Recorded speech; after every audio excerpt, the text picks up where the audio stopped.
부처님께서는 깨달음을 이제 성취하시는 과정을 제자들에게 말씀하시면서 이름과 형태로서 인식하는 이 모든 사물들이 다 우리들의 의식에 의해서 의식 속에 의식에 의존해서 있으며 우리들의 의식이라는 것 또한 이름과 형태를 지닌 것을 대상으로 해서만 의식이 작동한다.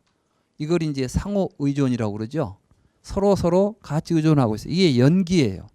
다시 말해서 우리들의 마음, 분별이 있으니까 분별된 대상이 있고 분별된 대상이 있으니까 우리들의 분별하는 마음이 일어나는 것이고 이건 같이 서로 의존하고 있다는 사실을 깨달은 거예요. 그리고 이런 구조를 가지고 있는 마음이 있으면은 우리에게는 반드시 생사의 고통이 일어나게 된다. 그러면 이 분별심을 어떻게 없애야 될 거 아니에요. 그럼 뭘 알아야 되겠느냐? 바로 이러한 사실이 우리가 이러한 사실에 대한 무지로부터 지금까지 그 무지를 가지고 살아왔다. 그 결과가 지금 이러한 의식의 구조가 형성되고 계속해서 발전하고 있는 것이다. 이걸 깨닫자는 거예요. 그게 이제 연기에 대한 깨달음입니다. 그럼 이런 사실을 알았으니까 이 알므로 해서 우리는 이제 무명에서 벗어나는 거예요. 그러니까 12연기의 깨달음은 곧 무명에서 벗어나 무명을 우리가 깨달음과 동시에 무명에서 벗어나는 겁니다. 무슨 이야기인지 아시겠죠? 그래서 부처님께서는 이제 연기법을 유전문과 환멸문으로 말씀을 하신 거예요. 유전문은 무엇이냐 하면은 이러한 사실을 모르고 살면 반드시 우리의 삶이 분별하는 마음을 일으키게 되고 그 분별하는 마음에 의해서 이 세상을 이름과 형태로 구별하고 그 이름과 형태로 구별된 세상 속에서 온갖 고통을 겪게 된다. 그러나 이러한 사실을 알고 무명이 사라지게 되면 우리에게는 새로운 삶의 길이 열린다. 그 새로운 삶의 길이 팔정도입니다. 그러니까 이제 팔정도에 보면 처음에 정견이 있죠. 정견은 무엇이냐 하면 지금까지 잘못 봤던 세상을 이제 바르게 보는 것이죠. 그래서 정견은 바른 생각, 다시 말해서 우리들의 뭐랄까 무명이 사라진 자리를 정견이라고 그래요. 그러니까 이제 정견을 통해서 우리들이 바르게 사유하고 바르게 행동하고 말하고 살아가는 과정 속에서 선정에 들게 되고 그 바른 선정을 통해서 지혜를 얻게 되고 지혜를 통해서 해탈을 하게 된다. 이 과정을 간단한 수행으로 말하면은 계정의 사막을 닦는다. 그래서 불교 수행은 이제 계정의 사막을 닦아서 진리에 상응하는 삶으로 우리의 삶을 변화시킨다. 그럴 때 우리에게는 모든 고통이 사라지고 행복한 삶이 나타난다. 그러니까 결국 유전문의 삶으로부터 환멸문의 삶으로의 전환을 이야기합니다. 이걸 이제 유식에서는 전의다 이런 표현을 하고 있어요. 그래서 사실은 유식 사상의 어떤 가장 기본적인 그 모태, 뿌리 이런 것들은 다 초기 경전상에 잘 이미 드러나 있는 것인데 그걸 이제 좀 더 구체적으로 다양한 언어와 방편을 써서 표현한 것이 유식 사상이다 이렇게 볼 수가 있어요. 그래서 앞으로 우리 이제 유식 공부를 할 때는 그러한 그 기초적인 그 이해를 바탕으로 해서 저는 앞으로 여러분들에게 유식의 여러 가지 사상들을 설명을 해 드리려고 합니다.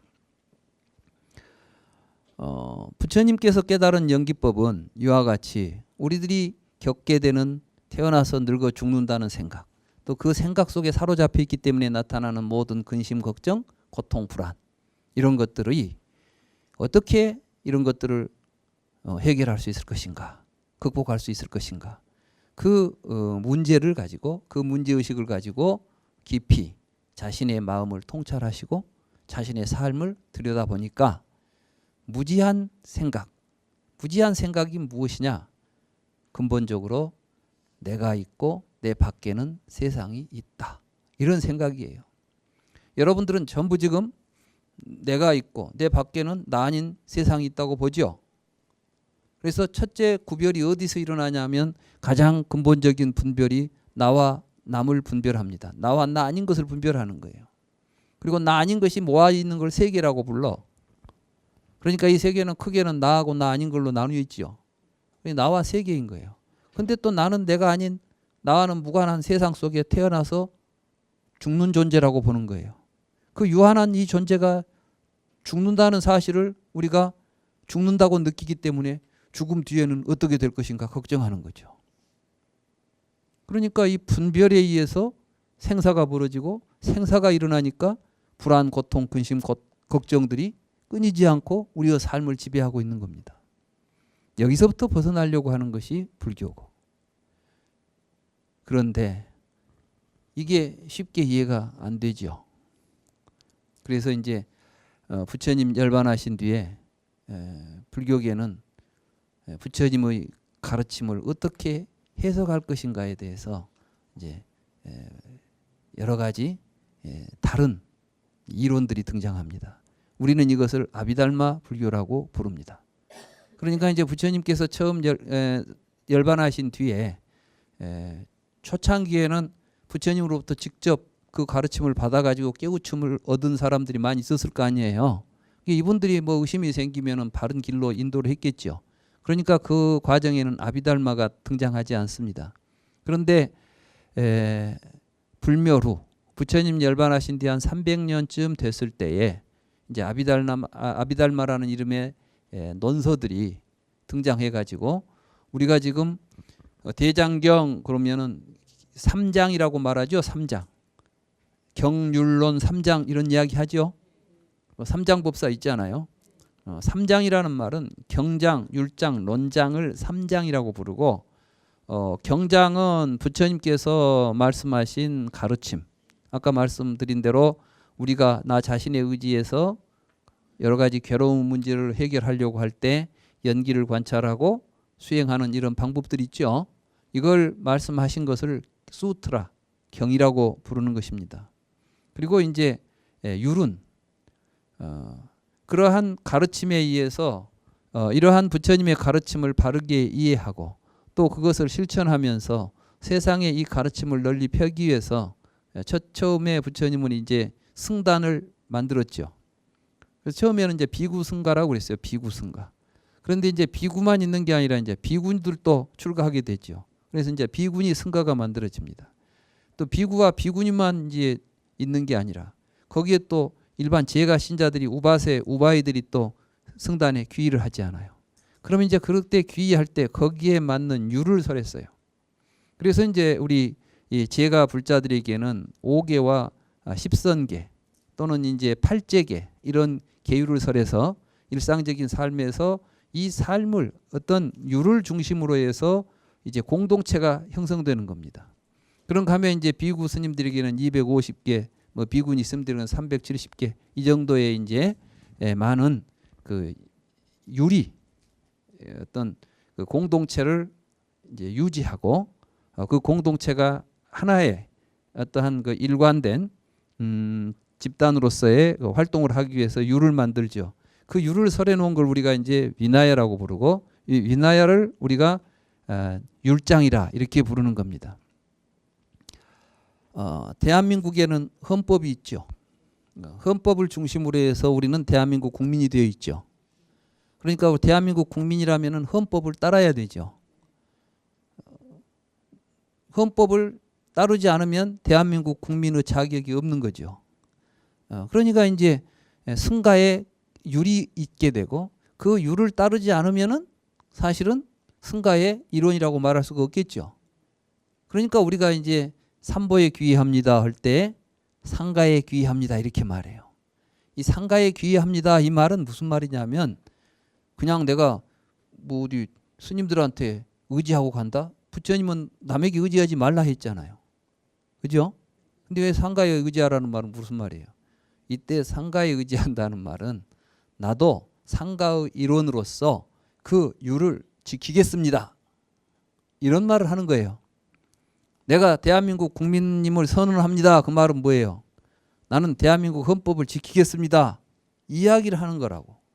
그러니까 승가에 귀의한다는 것은 상가의 3귀 가운데 승보에 귀의한다는 말은 나도 그 거룩한 공동체 속에 일원이 돼가지고 거기 들어가서 그 계율을 지키고 그 계율의 그 율법에 의해서 이 세상을 맑히고 행복한 세상으로 만들어 가겠습니다. 이런 다짐을 하는 거예요. 그걸 우리가 이제 올바로 알고 삼기도 해야 되겠죠. 그렇게 해서 이제 율장이 만들어진 겁니다. 그런데 그 뒤에 아비달마, 말하자면 부처님의 다르마, 가르침에 대한 이 아비달마라는 말이 산스크리트어로는 아비라는 것은 그 문법적으로는 접두어예요. 말하자면 어떤 말을 만들 때 그 앞에 붙어서 새로운 의미를 부과해 주는 말을 보고 접두어라 그러죠. 보통 접두어, 접미어 이런 게 있잖아요. 근데 이제 접두어가 아비라는 접두어가 있는데 이 접두어의 의미는 무엇에 대하여 이런 뜻이 있어요. 그러니까 이제 다르마 그러면은 부처님 가르침이죠. 그러니까 부처님의 가르침에 대하여 한 해석이다 이런 뜻이에요. 아비다르마가 아비달마라고 우리가 부르는 게 그래서 한문으로 이제 번역할 때 또 대론 무엇에 대한 이론이란 뜻이죠. 그래서 대론이라고도 번역을 합니다. 우리가 보통 어떤 논문을 쓰게 되면은 뭐 무엇에 대한 연구 이렇게 쓰죠. 그때 이제 아비다르마는 바로 다르마에 대한 이론 이런 뜻이에요. 그런데 이 다르마에 대한 이론이 모두 다 일치하면 좋은데 서로 다른 관점들을 가지고 전개가 됩니다. 저는 그 근본을 유식성을 깨닫지 못했기 때문이라고 봐요. 아비달마 불교가. 그래서 이제 아비달마 불교는 모든 부처님의 말씀을 색법과 신법으로 나누죠. 그러니까 이제 물질과 정신으로 이원화시킵니다. 우리가 잘 알고 있는 설일체유부의 아비달마를 보면 그 아비달마에는 색법, 신법, 불상응행법 뭐 이렇게 이제 유의법과 무의법이라는 걸로 크게 둘로 나눠요. 유의법, 무의법으로 나누고 다시 유의법은 색법, 색법은 물질, 신법은 정신, 마음이죠. 신법, 심소법, 마음의 작용으로서 일어나는 것들, 마음의 작용을 의미하는 것들. 그 다음에 이제 불상응행법. 잘 이해가 안 될수록 많은 설명이 필요할 거 아니에요. 이제 윤회를 설명하려고 하니까 그 말은 심불상응행법이에요. 그러니까 이제 이게 물질도 아니고 정신도 아닌 이상한 것이 있어가지고 다음에 윤회할 때 이것이 뒤에 가서 결과를 만들어내는 어떤 작용을 하는 행위 있다. 뭐 이런 이야기를 하는 거예요. 그러니까 이제 이론이 복잡해지다 보니까 하나의 개념이 만들어지고 그 개념을 통해서 여기에 속하는 다르마들이 있다. 그래서 이제 이렇게 해서 유의법에 4가지가 있고 무의법은 이제 하나로 무의와 유의 4가지와 무의 하나 이렇게 해서 이걸 보고 오위라고 그래요. 오위. 5개 서로 다른 위상을 가지고 있는 다르마들이 거기에 이제 75개의 종류의 다르마들이 각각의 오위에 소속이 됩니다. 그때 이제 무의법에는 허공이라는 것은 생멸이 없으면 무의라고 그래요. 거기는 생멸이 있는 존재하고 생멸이 없는 존재가 있고 생멸이 없는 존재는 열반은 생멸이 없는 존재고 뭐 허공도 생멸이 없는 존재다. 근데 이제 생멸이 있는 것들은 전부 유의법인데 그 유의법 가운데는 아까 말한 대로 색법, 신법, 심소유법, 불상응행법이라고 하는 이러한 구조가 있다. 막 이렇게 복잡한 이론을 이제 만듭니다. 그러니까 뭐 오이가 맞냐 틀리냐 우리는 오이라고 안 본다. 또는 뭐 75가지가 75가지가 다르마가 있다. 그러니까 우리는 80몇 가지가 있다고 본다. 뭐 숫자 갖고 다투고 내용 갖고 다투고 하다 보니까 이제 부파가 막 갈라지는 거예요. 부처님이 지금 막 이런 이론들이 막 그거 하라고 하는 이론이 아니잖아요. 그 이론 알아서 어디다 써먹게. 지금 부처님이 우리에게 가르친 가르침의 핵심은 고민 해결하라는 이야기라니까.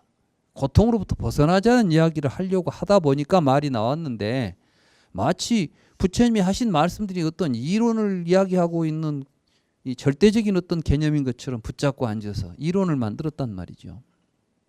아비달마 불교에서 이제 이 모든 것들을 이렇게 실체화하고 이론으로 만들어서 이런 작업들이 왜 일어났을까요? 저는 이제 그 점에 대해서 좀 주목을 할 필요가 있다고 보는데 그것도 하필이면 또 300년쯤 열반하신 지 300년쯤 됐을 때 저는 이것은 불교의 역사하고 이제 매우 깊은 연관이 있는데 그때가 인도에서는 아쇼카 왕이 인도를 통일한 때입니다. 부처님 열반하신 뒤에 300년쯤 됐을 때 인도에 그 아쇼카 왕이라고 하는 인도를 통일한 위대한 제왕이 출현해요. 그래가지고 처음에는 브라만교 신자였는데 인도를 통일하고 나서 불교로 귀의를 합니다. 그리고 부처님법을 공부하고 나서는 이 세상을 부처님법으로 다스려야 되겠다. 이래서 이제 전륜성왕이라는 개념이 나오죠. 본래 이 전륜성왕이라는 개념이 불경 속에도 출현합니다. 근데 요즘 학자들은 지금 그 전륜성왕이라는 개념이 이전부터 부처님 당시에 설해졌을 것인지 아니면 오히려 아쇼카 왕대에 아쇼카 왕을 모델로 해서 만들어졌는지 뭐 이런 이제 여러 가지 설왕설래하는데 전륜성왕은 불교에서만 나오는 이야기가 아니라 인도의 아마 전설적인 말하자면 인도가 고대 인도는 아주 작은 국가들이 다수 모여 있는 지역입니다. 지금 우리가 인도라고 하면 하나의 나라처럼 보는데 본래 고대 인도는 하나의 나라가 아니라 아리안족들이 저 북쪽에서 이제 남하해 가지고 인도 땅으로 유입에 들어오면서 지금 파키스탄, 방글라데시 이 일대를 인도라고 부르는 땅이에요. 지금 우리가 인도 그러면 파키스탄은 제하죠. 그리고 네팔 뭐 해가지고 현재 인디아라고 하는 국명으로 된 지역을 인도라고 부르는 것이 아니라 인도의 고대 역사에서 보면 파키스탄, 방글라데시, 네팔 일대, 그 히말라야 일대에 아리안족들이 들어와서 새롭게 개척한 땅을 인도라고 부르는 거예요. 그랬을 때 이제 처음부터 아리안족이 한꺼번에 한 큰 국가가 내려와서 하나의 국가를 세운 게 아니라 오랜 시간을 통해서 부족들, 시족들이 내려와 가지고 이쪽에서 나라 세우고 저쪽에 나라 세우고 수많은 나라들이 이제 인도에 세워지죠. 그 나라들을 처음으로 통일한 사람이 아쇼카 왕이에요. 근데 아쇼카 왕이 나라를 통일하고 나서 이 나라를 여러 이제 다른 국가들을 모아놨으니까 이걸 어떻게 하나로 화합시킬 수 있는 원리를 찾아야 될 거 아니에요. 아마 거기에서 나는 불교의 이 평화사상, 다시 말해서 부처님의 가르침의 핵심이 다투지 말라는 가르침이거든요.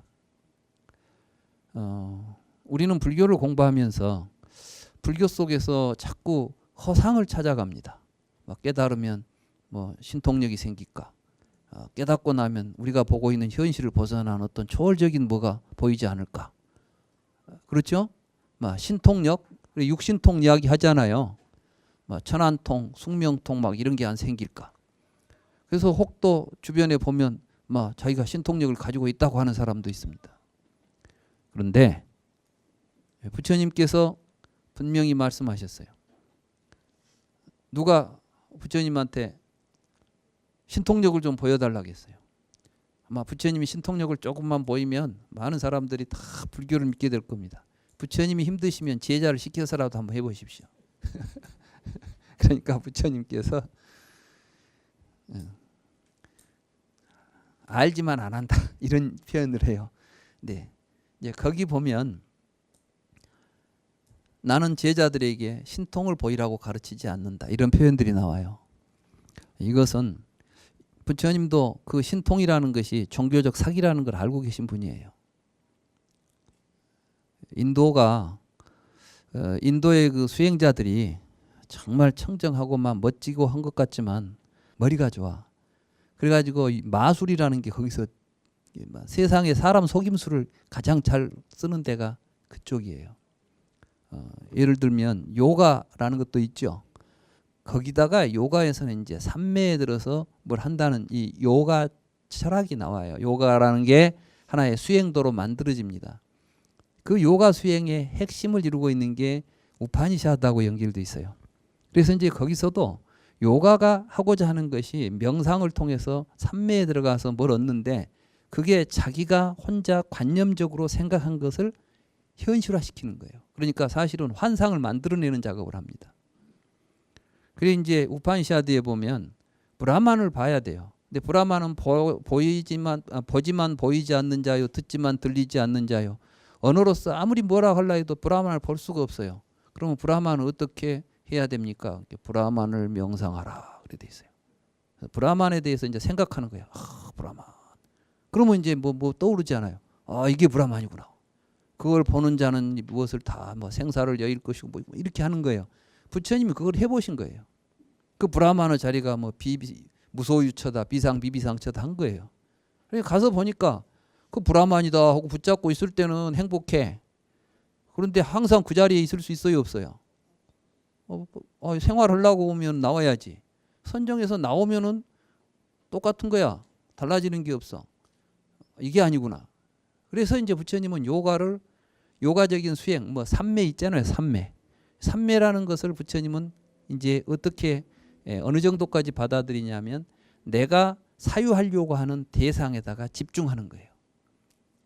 관찰하려고 하는 대상에다가 의식을 집중해서 그것을 명확하게 보기 위해서 집중하게 되면 그때는 뭐가 있어야 되냐면 집중함과 동시에 그것을 통찰하는 의식이 작용해야 되겠죠. 이게 반야예요. 우리 이제 선정과 지혜라는 말이에요. 그래서 불교는 항상 선정과 지혜가 함께 이게 이제 사마타와 이빠사나라는 거예요. 사마타와 이빠사나가 함께 작동하는 것을 우리가 선정이라고 불교의 선정. 그래서 이제 그러한 선정법들이 우리 중국이나 한국을 거쳐 오면서 육조 스님은 정해 쌍수 그랬죠.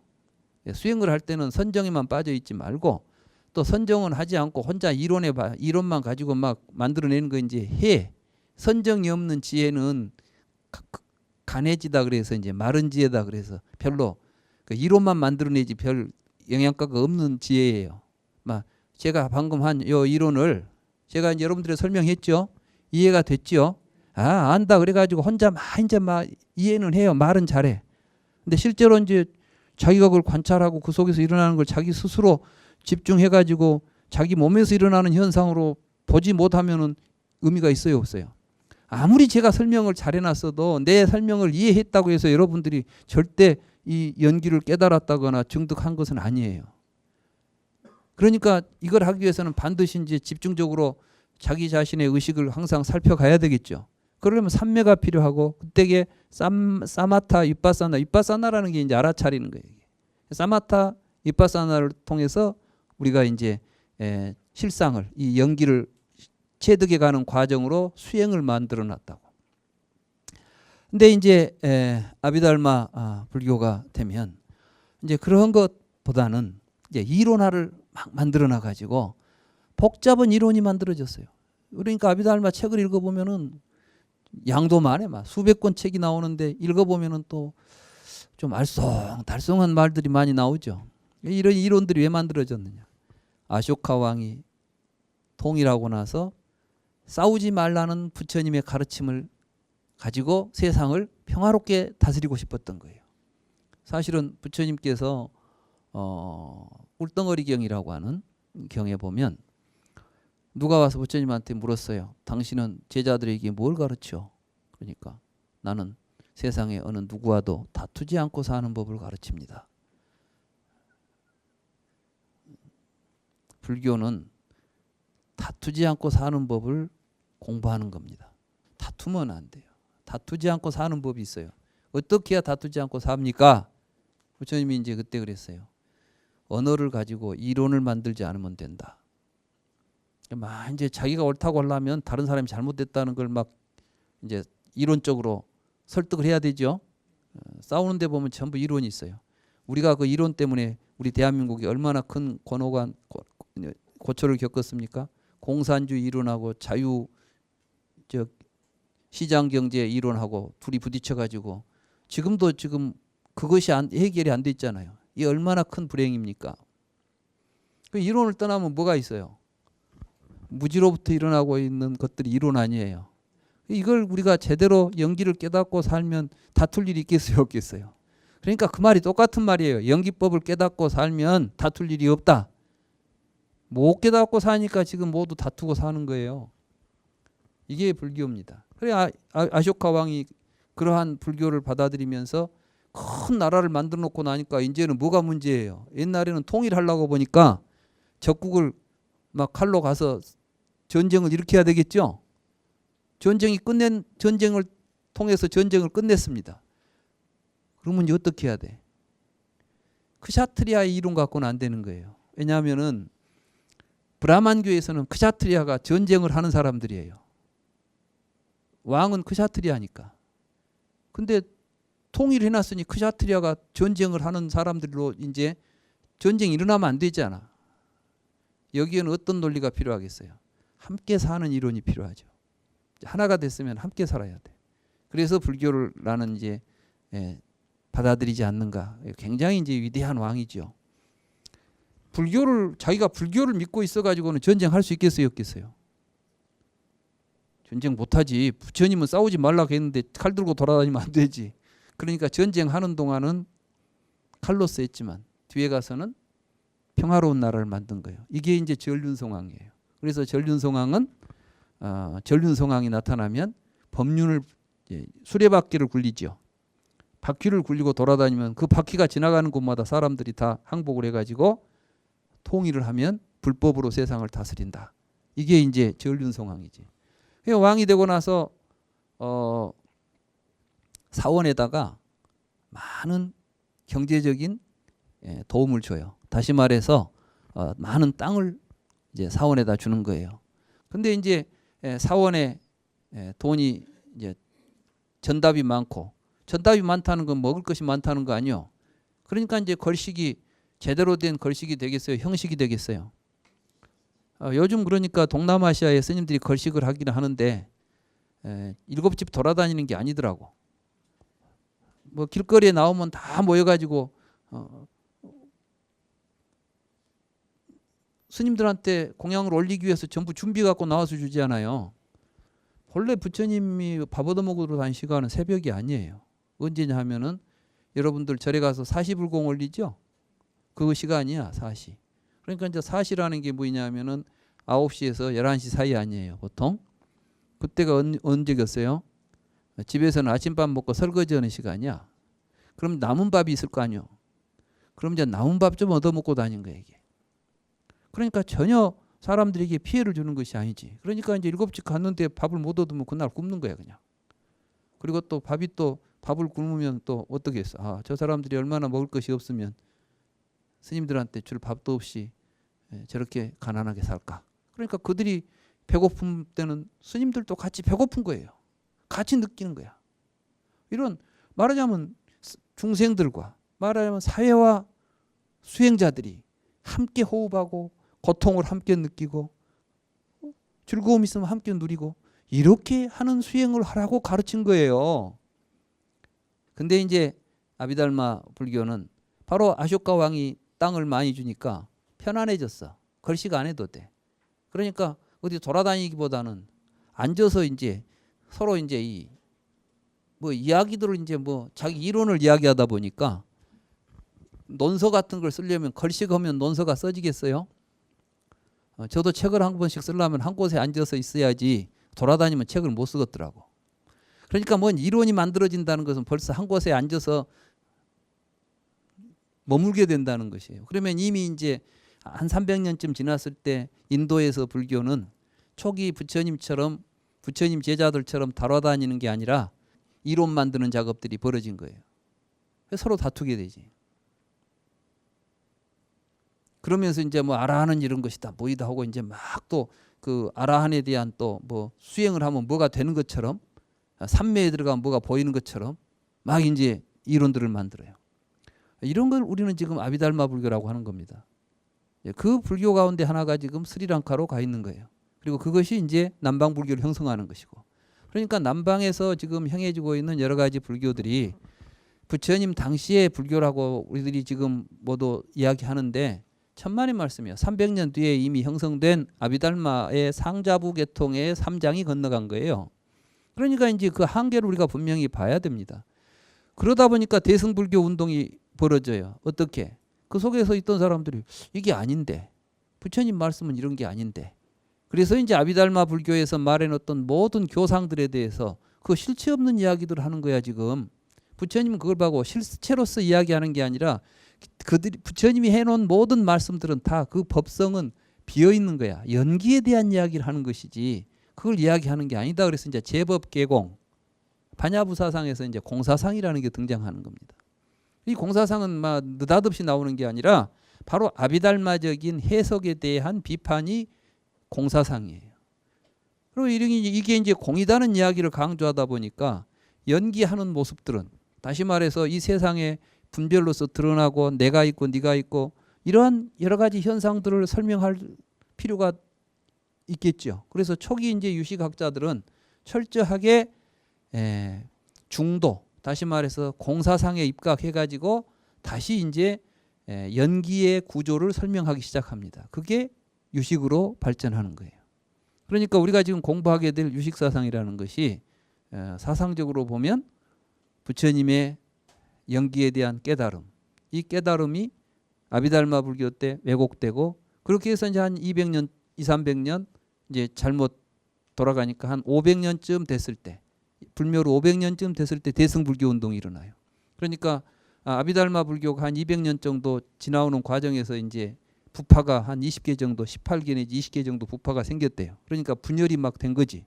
이 분열을 보고 부처님의 가르침이 분열하지 말고 아상 내지 말고 서로 함께 공존하는 부처님 세상을 함께 깨달아가자는 거지 무슨 이게 혼자 알아안되자는 거냐 해서 이제 대승불교 운동이 일어나는 거예요.